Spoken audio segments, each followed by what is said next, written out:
Assalamualaikum warahmatullahi wabarakatuh. Shalom, Om Swastiastu, Namo Buddhaya, Salam Kebajikan. Perkenalkan, nama saya Aditya Taki Pratama dari kelompok 1. Di sini saya dan kelompok saya akan mempresentasikan tentang pemetaan IT-related goals terhadap proses COVID-5. Ini ada nama-nama kelompok dari kelompok saya. Yang pertama ada saya sendiri, yaitu Aditya Taki Pratama. Kemudian ada Arya Gagasan, ada Gaida Danaya, ada Gilbert Manguntua, ada Muhammad Alif Nur Afrizal, ada Nanda Eka. Selanjutnya untuk Rizal, persilakan. Pengertian COVID-5. Apa itu COVID-5? COVID atau Control Objective for Information and Related Technology adalah sekumpulan dokumentasi best practice untuk tata kelola TI yang dapat membantu auditor, pengguna, dan bagian manajemen untuk menjembatani GAP antara resiko bisnis, kebutuhan kontrol, dan masalah-masalah teknis TI. COVID-5 merupakan framework yang memungkinkan manajemen untuk menjembatani kesenjangan antara persyaratan kontrol, masalah teknis, dan resiko bisnis, serta membantu memahami dan mengelola resiko serta manfaat yang berkaitan dengan teknologi informasi.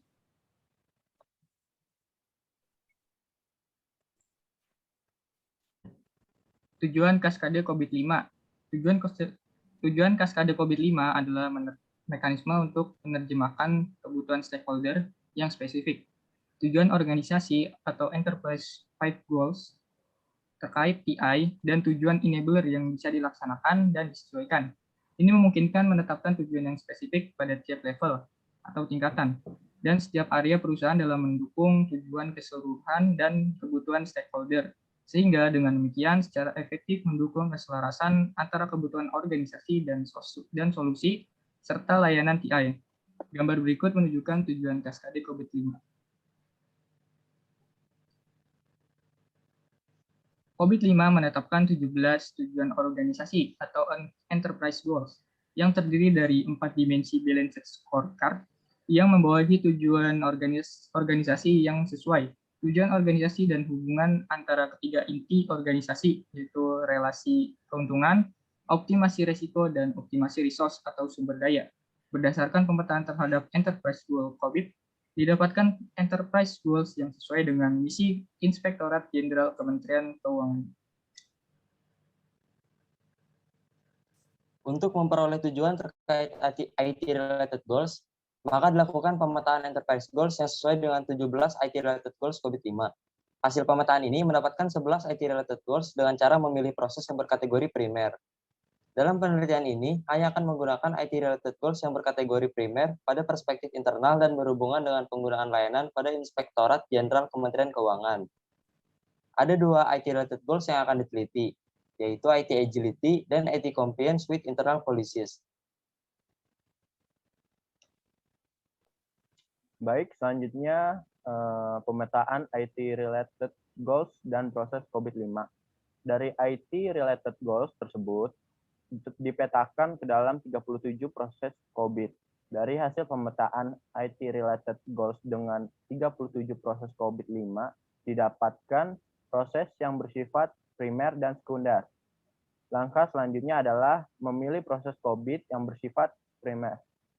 Hasil pemetaan mendapatkan 8 proses pada COVID. Yang pertama, Insurance Resource Optimization. Yang kedua, Manage the IT Management Framework. Yang ketiga, Manage Enterprise Architecture. Yang keempat, Manage Innovation. Yang kelima, Manage Suppliers. Yang keenam, Manage Knowledge. Yang ketujuh, Monitor, Evaluate, and Assess Performance and Conformance. Yang kedelapan, Monitor, Evaluate, and Assess the System of Internal. Dari 8 proses tersebut, hanya dipilih 7 proses. Karena satunya lagi, yaitu APO 10 atau Managed Suppliers, tidak dipilih karena pengelolaan layanan teknologi informasi yang bersifat internal tidak berhubungan dengan suppliers atau pihak ketiga. seperti pemilihan suppliers, manajemen relationship, manajemen kontrak, dan melakukan review dan monitoring performa supplier agar efektif dan taat. Kesimpulan dari hasil penelitian didapatkan 7 proses COVID-5 yang sesuai. Hasil pemetaan proses ini dapat digunakan sebagai dasar penelitian selanjutnya untuk mengukur kapabilitas tata kelola teknologi informasi pada pengelolaan layanan teknologi informasi di Inspektorat Jenderal Kementerian Keuangan. Jadi dari penjelasan teman-teman saya sebelumnya bisa disimpulkan bahwa COVID-5 Framework merupakan kerangka kerja yang dapat digunakan sebuah organisasi, pemerintahan, perusahaan, atau enterprise untuk membantu mencapai tujuan yang diinginkan. Pada COVID-5 sendiri terdapat bagian yang khusus membahas tentang keamanan informasi yang dikenal dengan nama COVID-5 for Information Security, di mana dapat memberikan panduan secara komprehensif kepada perusahaan terkait aspek keamanan informasi pada sebuah perusahaan. Jadi dari penjelasan saya dan teman-teman sebelumnya diharapkan dapat dengan mudah dipahami oleh para pendengar. Kurang lebihnya mohon maaf. Wassalamualaikum warahmatullahi wabarakatuh.